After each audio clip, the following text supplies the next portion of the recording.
Good afternoon बच्चों। आज हम लोग पढ़ेंगे पार्ट 5। नाना साहब की पुत्री देवी मैना को भस्म कर दिया गया।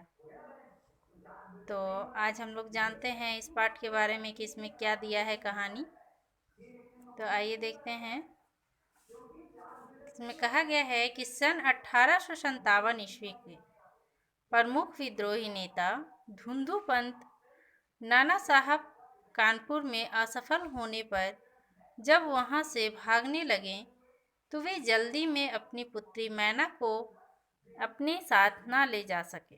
ठीक है, मतलब जब 1857 का विद्रोह हुआ था तो उसके जो प्रमुख नेता थे नाना साहब, तो नाना साहब जब वहाँ असफल हो गए थे तो वहाँ से भागने लगे और भागने के जल्दीबाजी में भागने के कारण अपनी पुत्री यानी अपनी बेटी को वहीं पर छोड़ दिए। उनकी बेटी का नाम था मैना। देवी मैना बिठूर में अपने पिता के महल में ही रहती थी, पर विद्रोह का दमन करने के बाद अंग्रेजों ने बड़े ही क्रूरतापूर्ण ढंग से उसी निरीह और निरपराध देवी को अग्नि में भस्म कर दिया। ठीक है, तो वो वहीं बिठूर में रहती थी और वहीं रहने पर विद्रोही का दमन, मतलब उन लोगों का जो गुस्सा था, क्रूरता था के कारण करने के बाद अंग्रेजों ने बड़े ही क्रूरतापूर्ण ढंग से उसे निरीह और निरपराध देवी को अग्नि में भस्म कर दिया यानी जला दिया।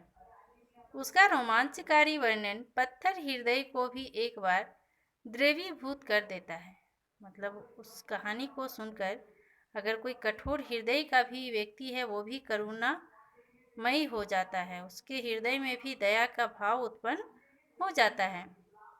कानपुर में भीषण हत्याकांड करने के बाद अंग्रेजों का सैनिक दल बिठूर की ओर बढ़ा। बिठूर में नाना साहब का राजमहल लूट लिया गया, लेकिन उसमें बहुत ही थोड़ी संपत्ति अंग्रेजों के हाथ लगी। जब वो बिठूर की ओर गए, मतलब कानपुर हत्याकांड के बाद वो बिठूर की ओर चले गए अंग्रेज सैनिक दल, तो फिर बिठूर में नाना साहब का जो राजमहल था वहाँ से वह उसे भी लूटा और उसको लूटने के बाद उन्हें बहुत ही थोड़ी सी संपत्ति हाथ लगी अंग्रेजों को। इसके बाद अंग्रेजों ने तोपों से नाना साहब का महल भस्म कर देने का निर्णय लिया। सोचा कि उसमें तोप लगा दें और उसे पूरी तरह से भस्म कर दें। सैनिक दल ने जब वहां तोपें लगाई, उस समय महल के बरामदे में एक बहुत ही सुंदर कन्या आकर खड़ी हो गई। उसी बरामदे में एक बहुत ही सुंदर कन्या आई, यानी एक लड़की आकर वहां पे खड़ी हो गई। उसे देखकर अंग्रेज सेनापति आश्चर्यचकित रह गया। सोचा कि जब हम लोग तोप लगा रहे थे तब कोई भी नहीं था, लूट रहे थे तो कोई भी नहीं था, तो अचानक से ये कन्या यहाँ पे कब आ गई? क्योंकि महल लूटने के समय वह बालिका उन्हें वहाँ कहीं दिखाई ना दी थी। जब वो महल लूट रहे थे तब वो बालिका वहाँ पर कहीं नहीं थी। उस बालिका ने बरामदे में खड़ी होकर उस अंग्रेज सेनापति को गोले बरसाने से मना किया। उसका करुणापूर्ण मुख तथा अल्पावास देखकर सेनापति को भी उस पर थोड़ी दया आई। सेनापति ने उससे पूछा, वह क्या चाहती है? ठीक है, जब उसकी शक्ल को देखा, उसकी आवाज़ को देखा, मुख को देखा, तो उस सेनापति को थोड़ी सी दया आई और वो सेनापति जो थे वो उनसे पूछें कि आखिर तुम्हें क्या चाहिए? तो बालिका ने शुद्ध अंग्रेजी भाषा में उत्तर दिया, क्या आप इस महल की रक्षा करेंगे? सेनापति, क्यों, इसमें तुम्हारा क्या उद्देश्य है? बालिका बोलती है कि क्या आप इस महल की रक्षा करेंगे? तो सेनापति कहते हैं कि इसमें तुम्हारा क्या उद्देश्य है? बालिका, आप ही बताइए कि यह मकान गिराने में आपको क्या लाभ होगा? फिर आप ही बताइए, जब इस मकान को गिरा दीजिएगा तो इसमें आपको क्या लाभ होगा? सेनापति, यह मकान विद्रोहियों के प्रमुख नेता नाना साहब का वास स्थान था। सरकार ने इसे विध्वंस कर देने का आदेश दिया है। वो कहते हैं कि सरकार का आदेश है कि इस मकान को पूरी तरह से खत्म कर दिया जाए, क्योंकि ये नाना साहब इसमें रहते थे, इसीलिए हमें इस मकान को गिराना है।